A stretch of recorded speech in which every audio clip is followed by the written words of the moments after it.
There are only four kinds of people in this world: those who have been caregivers, those who are currently caregivers, those who will be caregivers, and those who will need caregivers.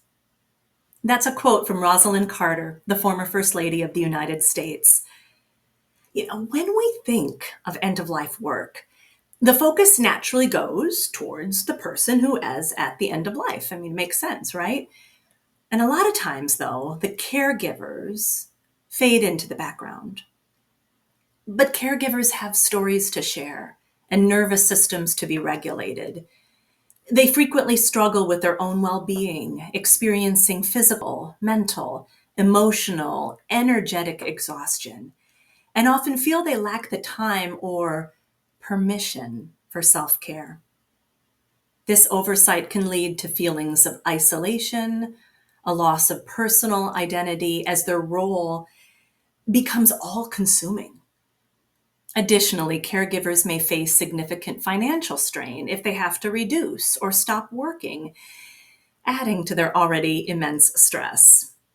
The cumulative effect of these challenges can leave caregivers feeling forgotten and supported in their vital role. You may be thinking, wait, isn't this Before You Go, the official podcast of Abode, Contemplative Care for the Dying, where we bring light and levity to our subjects around end of life?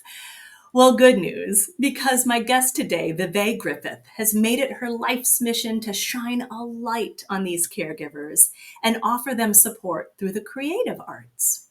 Vive is a poet and essayist, a teacher and facilitator, a builder of community. She creates spaces for people to explore their intellectual and creative lives and to connect with others. She believes in the power of poetry and story to help us reflect, heal, and live our fullest lives. She earned a certificate in narrative medicine, which we're going to find out more about, at Columbia University, and creates workshops to support patients, caregivers, and clinicians through reading, writing, and storytelling. Her work has appeared in the Washington Post, The Sun, River Teeth, and Oxford American. I'm excited for you all to have this conversation with me and Vive Griffith. Welcome to Before You Go, the official podcast of Abode Contemplative Care for the Dying. At Abode, our mission is that we live in a world where death is not feared, and we live fully until we die. And we'd like to make that happen before we go. I'm Natalie Buster at Abode in San Antonio, Texas. Welcome to Before You Go. Hi there, Vive. Hi, Natalie. It's so great to sit down and chat with you. I'm so delighted that you invited me. Thank you. Oh, yeah. Before we started recording, Vive and I were talking about our conversation that we had on the phone and how it just was like grooving and flowing. These kinds of subjects are things that we feel very comfortable talking about. Yeah. So I'm really happy to have you on the podcast. Thank you. Yeah. So you introduced a phrase to me that I've never heard before, and that's narrative medicine. Yes. I wonder if you can tell our viewers and listeners a little bit about this concept and how you use this technique with patients and caregivers.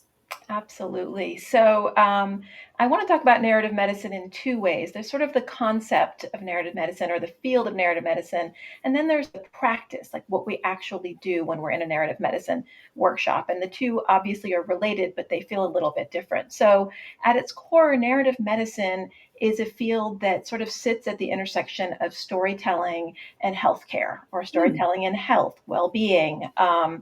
And that recognizes the power that stories have to heal, but also to be key elements of our health experience, right? And so the narrative medicine was founded about 20 years ago, or the field was founded at Columbia University by a woman named Rita Sharon, and Rita Sharon is an MD and an internist, and then she went a little bit later and got a PhD in English. And while she was in that PhD program, she kept thinking the practices, the things that we're doing in these classrooms when studying literature, could be really helpful in medical settings and really helpful in how we train clinicians of all kinds. And those things are close reading, close attention, listening, building our empathy, becoming better communicators. All of those things are essential in in a medical setting, but they're not necessarily what we focus on when we train clinicians in how to be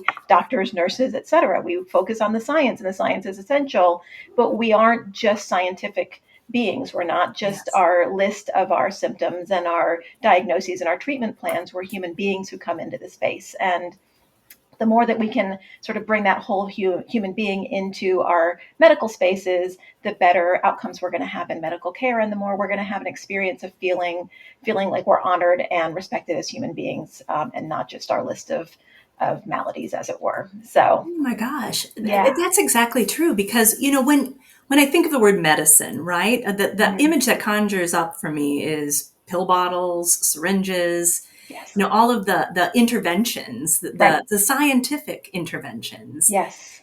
And this sounds like such a wonderful dream project of someone who had the scientific knowledge and Yes. then also wanted to bring the arts into that, Absolutely.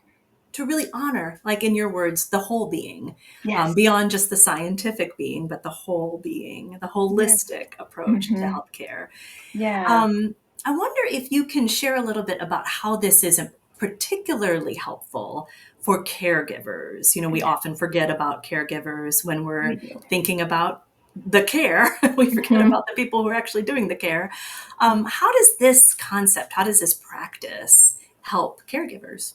Yeah, well, I think it's great to talk a little bit about what narrative medicine looks like in practice, Hmm. and then how it works with caregivers, because the practice is sort of the same whether you're working with medical students or in a medical setting or with caregivers, and it's really about coming together in community in a group and then bringing a text of some kind, and that text might be a poem or a piece of prose. It might also be a piece of music or a song. It might be a painting or a piece of art, and then spending real time sort of with that piece of art and talking about what we notice, what comes up for us when we look at it, those things which are not so much about understanding the author's history and the genre and all of those things. It's not about becoming a literary critic or becoming an art historian. It's about having an experience through a piece of art. And then in narrative medicine, what we do is we write in response to that. We often say that we write in the shadow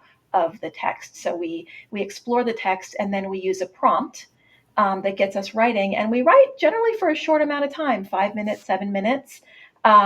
But it's a place where we can then express ourselves. We can sort of take what comes up for us and put it on the page. And then we share those writings with each other. And this is a really key part of the narrative medicine process. So the expressive arts are meaningful and important in all ways with healing, but I think there's a key element in narrative medicine that's important, which is that we share those writings and then people reflect back to us what they heard. And so with caregivers, I think this is really important because caregiving can be a very isolating experience. It can be an overwhelming experience. It puts us in places that it's very hard to prepare to be in those places, right? We, Mhm. for many of us, and I came to narrative medicine, I'll stop and say, after I began caregiving my mom when she was diagnosed with stage 4 cancer. And so I sort of walk with my mom through that entire experience, from diagnosis through the many doctors that we saw and treatment plans, and all the way through a couple of years later when she moved in with us, and we cared for her at end of life. And Mm. when I was starting to sort of enter that medical world with her, I was really struck by how doctors communicated with us, how Yeah. they explained a diagnosis, which ones came in and only spoke to me and didn't speak to her, which ones came in and only spoke to her and didn't speak to me, which ones talked at scientific levels that left us behind, which ones really met us where we were, all of those things. And as a writer and as a writing instructor, I really started thinking that there was something I wanted to be able to bring to that process. And so I ended up pursuing narrative medicine at Columbia University and doing a certificate there. And then as a caregiver, I could really see how much how much caregiving takes us out of our lives in a way that can be, challenging, isolating, lonely, overwhelming, and how narrative medicine could be really valuable in those settings. So Mm. what I've done is create workshops where we can come together as caregivers, and I like to define that very broadly. There are a lot of people who are caregiving in the way that I was, with an elderly parent and through an illness, but there are, parents are caregiving, people that work in the helping professions are caregiving. There's a lot of different ways in which we're asked to sort of give of ourselves without necessarily knowing how to replenish ourselves after giving. Mm. And so I think that narrative medicine can be a great way to find community and camaraderie, to connect to our stories, to hear our stories being honored. Often when we're taking care of someone, you don't just get on the phone with someone and say, let me tell you this Right. really hard thing that happened today. Yeah. It's sort of like you're just living in a world that's separate from much of the world that we live in, where we drive down the street and go to jobs or whatever those things are. And so having a place that's safe to put those things out there and be honored and heard and recognized in that, I think is really critical. Oh my goodness, you hit on so many points that I want to kind of break apart a little bit, Yeah. because you mentioned, how caregiving can be very isolating, and Yeah. in your personal experience, you being the caregiver for an elderly ailing mother, that sometimes you feel alone in this journey. And so a lot of ways it sounds like this technique, this practice, gives people the permission to feel again. Yes. And like, you've built an armor around yourself as a Mm-hmm. caregiver, because Right. it's like, well, it's up to me. I have to do this work. Yes. This, nobody else is doing it. This is my job. And you kind of self isolate sometimes, or Mm-hmm. also not many people can really understand what you're going through. Right. So it sounds to me like narrative medicine gives the permission to open up and share. And I have a big yoga background. So the things that caught my attention was the heart Mm-hmm. chakra, Yeah. and that feeling of connection and being part of something bigger than yourself. Yes. And it sounds like these narrative medicine circles are really that. Like, you're able to connect with others who are walking a Absolutely. similar path. Yes. So it creates that sense of community and not feeling alone. I think the other thing that it does, and this is the magic of these texts, is that it reminds us that we are in an experience that is just a human experience that has Mm. existed across the human spectrum, right? It doesn't always feel that way when you're the Mhm. one that's getting somebody out of bed in the morning and getting them into their chair and getting them fed and calling the doctor and going to the pharmacy, and all. It can feel very logistical and tactical, and it Mhm. is, but it is also part of what humans have always done, which is take care of each other. And I think seeing what you're doing in the day to day in a broader context is a huge relief. It's a really it's soothing in its own way because it puts it in a larger perspective. So we did a workshop where I brought in a painting by the Dutch painter Johannes Vermeer, and it's a painting that's called The Lacemaker, and it's this image of this woman, and we only see sort of her face, sort of is tilted downward, and she is making lace. I mean, you don't exactly know, you know it from the title, but she's engaged in this very precise work. And I brought that painting to a group and I said, like, let's talk about what we see here.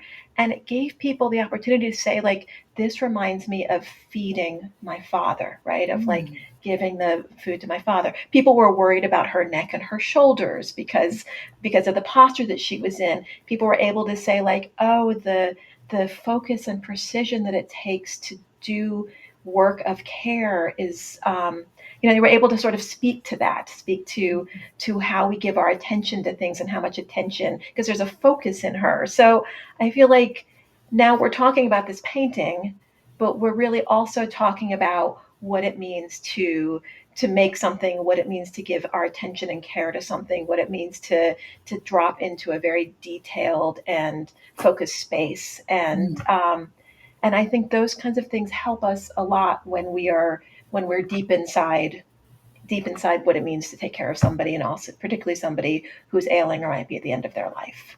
Oh, it taps into, like you said, the universality of this natural gift, this natural desire to care Yes. and to serve others. And Yes. to me, that's so optimistic, right? You know, you Mm. look at the news and you see a lot of bad things, people not acting well towards each other. And it seems like this is what we need to refill our cups and to really Absolutely. tap back into what it means to be human. Yes. And bringing this to caregiving is just that wonderful honoring of what it means to be human. I absolutely love it. You had said that you brought in a prompt, and I I was did. wondering, Vive, if you could take our listeners and viewers through just a very short prompt exercise, just give us a little sneak peek of what one of your workshops might look like. Absolutely. And I'll say one thing that is interesting in the narrative medicine process is that if I were facilitating a group, I would bring in this prompt and we would read it together. I would bring in this text, we would read it together and work. But I also would write. And I also, if there were time, would share. I would not share above, or in front of other people, but we're in a process together. And so that makes it feel different than a lot of classrooms do. So I brought in a poem by the poet Jane Hirschfield, who's one of my favorite poets. And I love that there's a word in here that you have been using without necessarily knowing that this was in the poem. But this is a poem called Da Capo, and I'll read the poem for you. This is from Jane Hirschfield's Lives of the Heart. Take the used up heart like a pebble and throw it far out. Soon there is nothing left. Soon the last ripple exhausts itself in the weeds. Returning home, slice carrots, onions, celery, glaze them in oil before adding the lentils, water, and herbs. Then the roasted chestnuts, a little pepper, the salt. Finish with goat cheese and parsley. Eat. You may do this, I tell you. It is permitted. Begin again the story of your life. Yeah, it Oh, made me tear up a little, oh, even though I made know me this tear. poem so well. Yeah. This is not a poem about caregiving. It's not a poem about end of life or medical care or any of those things, but it can give us access, right? And that's one thing, is that we're not necessarily always looking at things that are about the topic, because the topic is universal and we find our way in. In a workshop, we would hear this again in another voice, because we're all hearing a poem for the first time and we need a little ways in. We might talk about what we notice. We might talk about what a used up heart means. We might talk about ripples and pebbles. We might talk about how this poem moves from this sort of abstract idea of a used up heart like a pebble to like the real like work of making a soup. So we would spend time just saying, what do we notice? What does it mean for something to be permitted? You were talking about permission, Mhm. and I think like that is a thing. You may do this, I tell you, it is Mhm. permitted. And then I would give us a prompt, and the prompt might be start with begin again and just see where that takes you. The prompt could be something like start with it is permitted. What is permitted?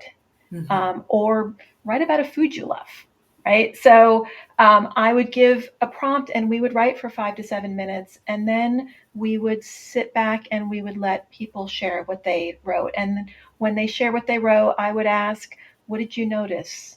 What stands out for you? What do you want to reflect back? And the thing that makes this so different from a creative writing workshop, and I have taught a lot of creative writing workshops, is that our goal is not to say like, oh, it might be better if you started with this word instead of this Mhm. word, or I didn't understand this. Our goal is to reflect back what we heard, because in what we write, there's so much wisdom and knowledge that we can't always see, right? We might say, I noticed that you began by speaking in the first person and then you moved to the third person. So Mhm. something happened where you were stepping back from that personal experience, or there are just things that we write that give us knowledge about ourselves, and we can reflect that back to each other. And also it just creates a safe space for us to be heard and to share, and Mhm. that can be a really hard thing to find in general in life, right? But certainly at a time where a lot of the systems that we might usually have in place are not with us because we've stepped into a different role and a different identity for a while. Yeah, it comes back to that permission, right? It's the Yes. permission to share. It's the permission to kind of bring the subconscious. You mentioned that people might not be aware that their writing changes, that Yes. first person to third person, or things that can be reflected back to them in a very safe space. Exactly. We have something kind of similar at Abode. We have something Yeah. called deep listening circles, Mm. where we give someone a chance. We don't usually have a prompt, but we give someone a chance to tell a story, and they could talk about their day, something that they've been wanting to kind of work through. Everyone listens silently, and then they reflect back to the speaker what they heard. Mm-hmm. And there's something super powerful about hearing your words repeated back to you. Absolutely. Yes. Yeah. How Yeah. have you seen this work affect the people that you're working with? Have you Mm. seen what this brings out in them? Yeah, and I've seen people that don't know each other come into a group and tell really hard stories that probably don't have space elsewhere in their lives for them to tell it and to be supported. And then I hear people say like, "Oh, it was just comforting to hear other people are experiencing this. It was cathartic to be able to tell my story in this space." I think it comes back again to that sense of loneliness and isolation, that we're all having our own experience of caregiving, but there's also something that we share in that. And so people have been, I think, really grateful just to have a space to do that, and a way of reflecting. The texts help us reflect in different ways. They help us move out of sort of stuck places or single stories, because they ask us to leap off into these other places. And so Yeah. I see that as well. Yeah. I feel like that's what the arts do in general, right? They Yes. really allow us to kind of excavate what's really going on under the surface. Yes. We kind of come out of the analytical mind and more into that creative space, Yes. which is again the heart story. Yes. You mentioned how you discovered this while you were caregiving for your mother. Yes. And it led you on to this new path. But I wonder if you could share a little bit more about how this form of art helped you in your role as a caregiver. Mm. That's a great question, because there's a way in which narrative medicine is so connected to the work that I've been doing for a long time. So narrative medicine and getting that training helped me frame it in a new way. But I have long felt that writing in community. A friend said to me one time that writing in community was my spiritual practice, and that Oh, feels yeah. really true to me. I love being in a space writing with others, and hearing others' stories, and hearing what people wrote, and also sharing in that way.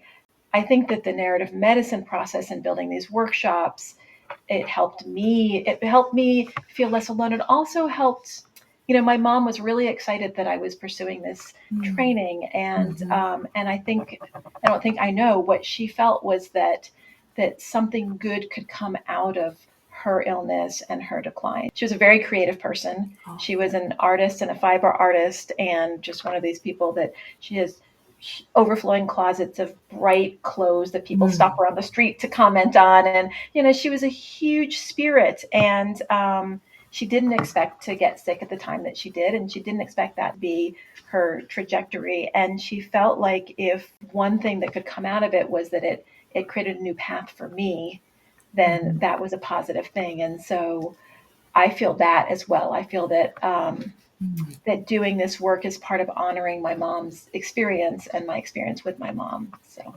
Oh, what a beautiful sentiment. In a way, she lives on through the yes. work that you do and how you help others. Yeah. It's her creativity is continues to grow and live. Yeah. What do you wish more people knew about how the arts, the creative arts, the narrative arts can help them process death and dying and grief? Mm.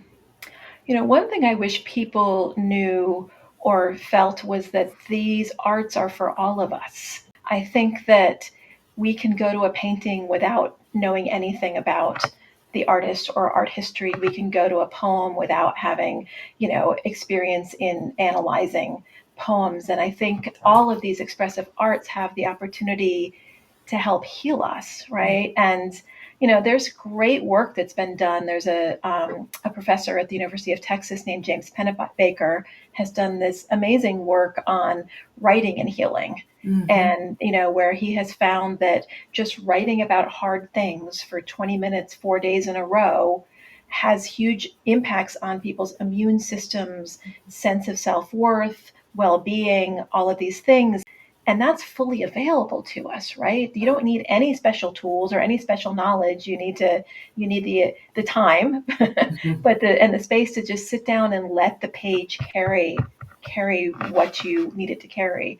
And I think part of the reason that can be really healing is because when we write something down, we also externalize it. We turn it into something that we might have been carrying inside of us, but now it's something that sits outside of us and that we can look at, we can analyze, we can curl up and throw in a trash can if we need to, whatever that is, but to make it something that isn't just inside us all the time. So Yeah, and I can imagine that also brings up that sense of community too, where people may read if you share this yes, writing, that you see that you're not alone, and others who read it also see that they're not alone. They're not the only ones who have gone through this. They right, won't be the only ones who've gone through this. And so, again, it taps into the universality of yes, these feelings and these things that we go through in life. yes. Yeah, and I think it's part of how we can build our resilience when we're Hmm. going through those things. Yeah. That we can nourish. I mean, I've been thinking about the word nourish a lot since my mom died because that's Hmm. felt like what I've needed to do to offer myself is Hmm. nourishment, Hmm. coming out of that very difficult experience. And I think the arts offer a way for us to nourish ourselves. And Yes. yeah, Oh, whether it's by looking at something beautiful or reading something that sort of makes us feel less alone, or yeah, I just think they build our reserves, and we need those reserves oh, to take care of those that we love, right? and yes, and to take care of ourselves. Like Yes, I always think of, we've got to fill our cups first. yes, And there's that wonderful The Artist's Way that I think a mm-hmm. lot of people look to. And in that, she recommends that we go on artist dates, that we Yes, immerse ourselves in art to replenish, to nourish, to fill yes, our cups. And I yes. think it's such good advice. It can be very hard to do when Hmm. when you are loaded down. Like part of what I Hmm. am working on creating are these very calling them caregivers hour, so that you can drop in. You don't have to register for something that you're going to a lot. You can drop in, have a small experience, go back to your work, and have that little bit of opportunity to replenish yourself. Yeah. I think that's really smart because, again, it goes back to that permission, right? And Yes. they don't feel like they have the permission. It's too indulgent to really Hmm. sign up for a big workshop or a Yes. class or a certification or something. But the little bite-sized chunks, Hmm. give them what they can digest in this moment. And Yes. it's the accumulation of these moments that I think build on that resilience. Yes. Yeah. How has this changed or reinforced your relationship with your own mortality as you do Mm. this work? It's the work, for me, the work and this recent caregiving experience are so intertwined that it's hard for me to pull them apart. I think Mhm. sitting so close to mortality as my mom was declining and we were giving her 24/7 care in our home. Yeah, I mean, that was really, I don't want to say it was my first time, but it was my most intense Mm. period of being so close to mortality and considering my own mortality. The thing that strikes me is that one thing I learned from my mom is that the more that she engaged in the things that gave her life, the more that she engaged in the things that for her were life giving. For her, she knew what those things were. They were making art. They were getting in the pool because she did pool exercise that she loved. They were spending time with her family. The more that she did those things, the more vital and alive she was, even in the midst of the end of her life. Mm. And then I see that in these workshops as well, that we engage and we support each other and we come out and we have more energy and more vitality to bring back. And so this has been something for me, is really thinking about what are the things that give me life and how do I engage in them as much as I can. Or when I have a choice to make, how do I make a choice towards the thing that is life giving versus the thing that is life sapping, because I don't know how long I'm going to be here. I don't know what my time is, and I want to live it as fully as I can while I'm here. And I learned that from my mom, and I think I also learned it from the experience of just being with other people who might come in drained and exhausted, but get a surge by being in community and being in support with each other. So. I love that. Our vision at Abode is we live in a world where death is not feared and we live fully until we die. Yes. And I think it's that the creative arts workshops like the narrative medicine can really allow people to live fully, Yes. just like you said. Yeah. And to see what they're doing as part of living fully, right? I mean, it's an incredibly hard experience, and it can also be such a rich and powerful and healing experience to walk with someone to the end of their lives. And I think we can lose sight of that, understandably, when we're in the midst of all the hardness of it. But also, it is a place where we can also connect to life, right? And connect to our values and what we care about. We talked a lot about this, so I'm sure you have many answers, but if you could choose one favorite thing that you like to do to really replenish and nourish yourself, fill your cup, what's your go-to? Like, what's your quick fix, if we can call it that? I have a new go-to, Okay. which is that I have been learning to weave. Ooh. And yeah, so I have been learning tapestry weaving, and I have no background in that kind of thing. I was not a knitter or a quilter or a crocheter or any of those things, but I always loved woven rugs. And about a year ago, it was actually my mom that kind of pointed me in that direction. I was with her in New Mexico. We brought her to New Mexico last summer, and we went into a yarn shop that had looms in it. And I had told her that I always wanted to learn to weave. And she's the one that said, "Oh, do you teach weaving classes?" And they said, "Actually, we have one next week, and we have one spot left." So I did that weaving class a year ago, and I did another one this summer. And I have a right behind the computer that I'm sitting at for our conversation is a small table loom, and I have been learning how to weave. And I just think all of these things since in this sort of period after my mom's death, anything that's somatic, right? That's my body, moving my body. Yoga classes have mattered so much. Walking has mattered so much. And this is the first time that I've had a creative art that's physical in that way, which is different than writing and those things are. So I've been loving the weaving. It's a lot like the Lacemaker in a way. It It's is. something that you're really focused on, Yes. somatic. I can't help but think of how you weave stories together with the Mm, narrative medicine, and here you are as a self-care practice doing yeah. the weaving of the Yes, tapestry. and weaving is such a great metaphor for all kinds of things, right?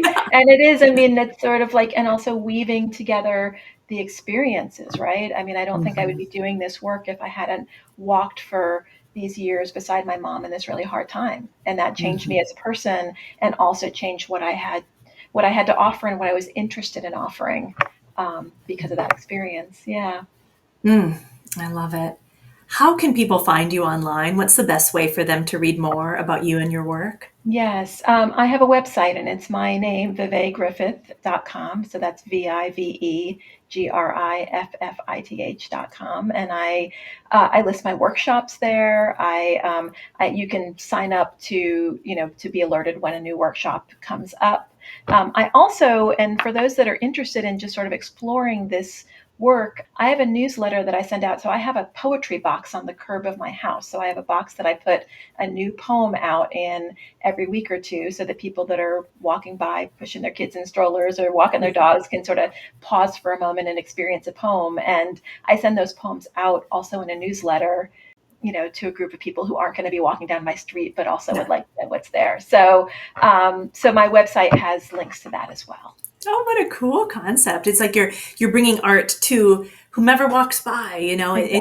universal, it's accessible, which I think Yes. I heard a lot of times when you were talking is making Yes. this accessible and giving people the permission to immerse in it. Yes. Yeah, it's a real treat to just to be able to have something that I love so much be something that I can share in that way. And it's out there, and then it's sort of out of my hands who sees Mhm. it and how Yeah. they respond to it. And you can take one with you, that's got a little flip thing. So people Yeah. come by and they take a poem home. So Yeah, a poem home. I love that.